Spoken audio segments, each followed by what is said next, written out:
Red Hat Linux system administrator কোর্সের আজকের ভিডিওতে আমরা দেখব লিনাক্সে কিভাবে নেটওয়ার্ক ম্যানেজমেন্ট করা যায়। অর্থাৎ আজকের ভিডিওতে আমরা দেখব কিভাবে নেটওয়ার্ক কানেক্টিভিটি চেক করা যায়, আইপি অ্যাড্রেস কিভাবে শো করা যায়, নেটওয়ার্ক কার্ড কিভাবে এনেবল এবং ডিসেবল করা যায়, কিভাবে ডিফল্ট গেটওয়ে চেক করা যায়, কিভাবে ডিএনএস চেক করা যায় এবং সর্বশেষ যেটা দেখব যে কিভাবে হোস্ট নেম চেঞ্জ করা যায়। তো দেরি না করে চলুন শুরু করা যাক।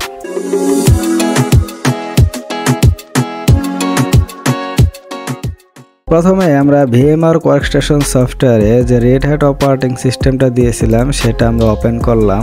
এখান থেকে আরেকটা অপারেটিং সিস্টেম নিয়েছি, সেটা হচ্ছে সেন্টোস অপারেটিং সিস্টেম। এখন আমরা প্রথম যে জিনিসটা দেখব সেটা হচ্ছে কিভাবে নেটওয়ার্ক কানেক্টিভিটি চেক করা যায়, অর্থাৎ আমার নেটওয়ার্কের বর্তমান অবস্থা দেখব। নেটওয়ার্ক স্ট্যাটাস চেক করার জন্য এখানে আমরা লিখব আইপি লিঙ্ক, এখন এন্টার দিব। এখানে ভালো করে দেখেন যে এখানে সিরিয়াল 1 নাম্বার, এটা হচ্ছে এলো দ্বারা বোঝাচ্ছে এখানে দেখেন লুপব্যাক অ্যাড্রেস কিন্তু আমার এই হোস্টের নিজস্ব আইপি, আর এটা হচ্ছে নেটওয়ার্ক অ্যাডাপ্টারের নাম। ঠিক আছে, এখানে ভালো করে খেয়াল করে দেখেন যে এখানে যদি আপ লেখা থাকে তাহলে বুঝতে হবে যে আমার নেটওয়ার্ক স্ট্যাটাসটা আপ আছে, অর্থাৎ এখানে নেটওয়ার্ক এস্টাবলিশ আছে। আর এখানে দেখেন এটার ম্যাক অ্যাড্রেস আছে, এখানে লিঙ্ক বা ইথার দ্বারাতে ম্যাক অ্যাড্রেস বোঝাচ্ছে। আর এটার এমটিও সাইজ হচ্ছে 1500। আপনাদের বোঝার সুবিধার্থে আরেকটা জিনিস বলছি যে আমার এখানে যদি একাধিক নেটওয়ার্ক অ্যাডাপ্টার ব্যবহার করতাম তখন কিন্তু এখানে 3-4 নাম্বার এভাবে চলে আসতো। এখন আমরা যে জিনিসটা চেক করব সেটা হচ্ছে কিভাবে আইপি অ্যাড্রেস শো করানো যায়, অর্থাৎ কিভাবে আইপি অ্যাড্রেস দেখা যায়। এর জন্য এখন আমরা লিখব হচ্ছে এখানে আইপি অ্যাড্রেস শো, এখন এন্টার দিই। দেখেন আমার দুইটা ইন্টারফেস চলে আসছে। এই দুইটা ইন্টারফেসের এটা হচ্ছে আমার নেটওয়ার্ক অ্যাডাপ্টার। এখানে দেখেন 192.168 অর্থাৎ ক্লাস সি এর আইপি অ্যাড্রেস আমরা ব্যবহার করছি। সাবনেট মাস্ক হচ্ছে 24। এখানে ইনেট দ্বারা ইন্টারফেস বোঝাচ্ছে। এখন আমরা যদি ফিজিক্যালি আইপি অ্যাড্রেসে চেক করতে চাই তাহলে এই আইকনে ক্লিক দিবেন। দেওয়ার পরে এখানে ওয়্যার কানেক্টেড, এখানে ক্লিক দিতে হবে। এখানে ওয়্যার সেটিং, এখানে ওয়্যার্ড লিখে আছে, আমরা ওয়্যার্ডে কানেক্টেড হয়েছি, ওয়াইফাই কানেক্টেড নাই। এখন আমরা এই সেটিংয়ে ক্লিক দিব। দেওয়ার পরে এখান থেকে দেখেন আমরা সরাসরি আইপি অ্যাড্রেসটা দেখতে পাচ্ছি। এখানে দেখেন আইপিভি ভার্সন 4 এবং আইপিভি ভার্সন 6 আছে দুটাই। এখানে আমরা আইপিভি ভার্সন 4 এটা ডিএসসিপির মাধ্যমে বর্তমানে আমরা আইপি অ্যাড্রেসটা পেয়েছি। আমার পরবর্তী ভিডিওতে আমি দেখাবো কিভাবে এই স্ট্যাটিক বা ম্যানুয়াল পদ্ধতিতে আমরা আইপি অ্যাড্রেস বসাতে পারি। আইপি অ্যাড্রেস চেক করার আরেকটা কমান্ড আছে, সেটা হচ্ছে ইফ কনফিগ। এন্টার দিলাম। দেখেন এখানে আমার আইপি দেখাচ্ছে হচ্ছে 192.168.74.108। ঠিক আছে, এটার সাবনেট মাস্ক হচ্ছে এটা, আর এটার ব্রডকাস্ট অ্যাড্রেস হচ্ছে এটা, আর এটা হচ্ছে লুপব্যাক অ্যাড্রেস, আমরা তো আগেই দেখেছি। এখন আমরা যে কাজটা করব সেটা হচ্ছে ডিফল্ট গেটওয়ে কিভাবে চেক করতে হয়। এর জন্য আমরা এখানে লিখব রাউট -n। দেখেন এখানে গেটওয়ে আছে আমার 192.168.74.1, অর্থাৎ আমার এটা হচ্ছে রাউটারের আইপি অ্যাড্রেস। ঠিক আছে, এখন আমরা ডিএনএস চেক করা শিখব। ডিএনএস চেক করার জন্য এখানে আমরা লিখব হচ্ছে ক্যাট ফাইল দিয়ে আমার এই resolve.config এই ফাইলটা ওপেন করতে হবে। এই ফাইলেই কিন্তু আমার ডিএনএস এর অ্যাড্রেসটা দেওয়া আছে। এখানে এন্টার দিলাম।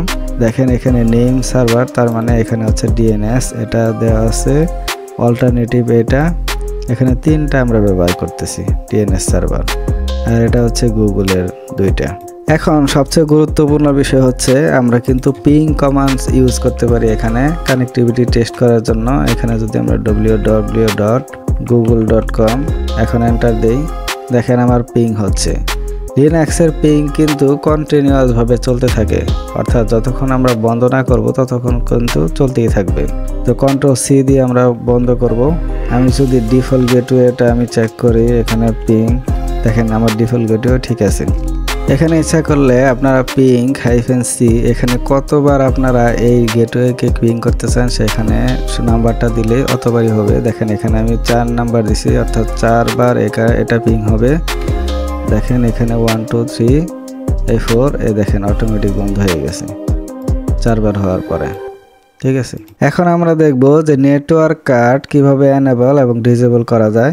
আমরা যদি ডাউন করতে চাই তাহলে আইপি লিঙ্ক সেট এখানে এই কমান্ডটা দিতে হবে, আমরা এই কমান্ডটা দিব আর এখানে আমরা ইন্টারফেসের নামটা দিয়ে দিব।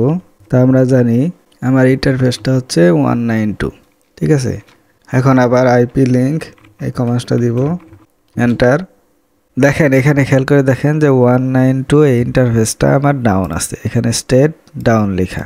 এটা যদি ফিজিক্যালি চেক করতে চান তাহলে এখানে খেয়াল করে দেখেন এখানে কিন্তু নেটওয়ার্ক ইন্টারফেসটা নেই। এখন যদি আবার ইন্টারফেসটা আপ করতে চাই তাহলে আবার লিখতে হবে আইপি লিঙ্ক সেট, এখানে ইন্টারফেস নামটা দিবেন, আপনাদের যেটা থাকবে এটাই দিবেন, এখানে আপ, এন্টার। এখন আমরা আইপি লিঙ্ক এটা লিখে এন্টার দিলাম, দেখেন এখানে স্টেট আপ দেখাচ্ছে আর এখানেও কিন্তু আইকনটা চলে আসছে।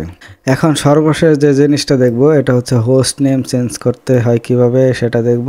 প্রথমে আমরা দেখব যে হোস্ট নেমটা আসলে কি আছে। যে হোস্ট নেম লিখে এখানে সার্চ দিবেন যে node.example.com, বর্তমানে আমার হোস্ট নেম আছে এটা। হোস্ট নেম চেঞ্জ করার জন্য প্রথমে host name ctl set name host name এটা দিলাম। এখন আগে ছিল এটা, এখন আমি যে কোনো একটা নাম দিব, ধরেন যে ইন্টারফেস বা এখানে নোট 1 ছিল, এখন আমরা কি দিতে পারি, এখানে সেন্ট হোস্ট 1 দিলাম, ঠিক আছে। এখন এন্টার দেই। এখন যদি আমরা হোস্ট নেম এটা লিখি, দেখেন আমার কিন্তু এখন হোস্ট নেমটা হচ্ছে সেন্ট হোস্ট 1। এখানে আমি নতুন করে আবার এই যে টার্মিনালটা নিয়ে আসলাম, দেখেন এখানেও লেখা। তো আজকের মতো এই পর্যন্তই, পরবর্তী ভিডিওতে আমি দেখাবো কিভাবে ম্যানুয়াল ভাবে আপনারা আইপি কনফিগারেশন করতে পারেন। সেই পর্যন্ত ভালো থাকবেন, আসসালামু আলাইকুম।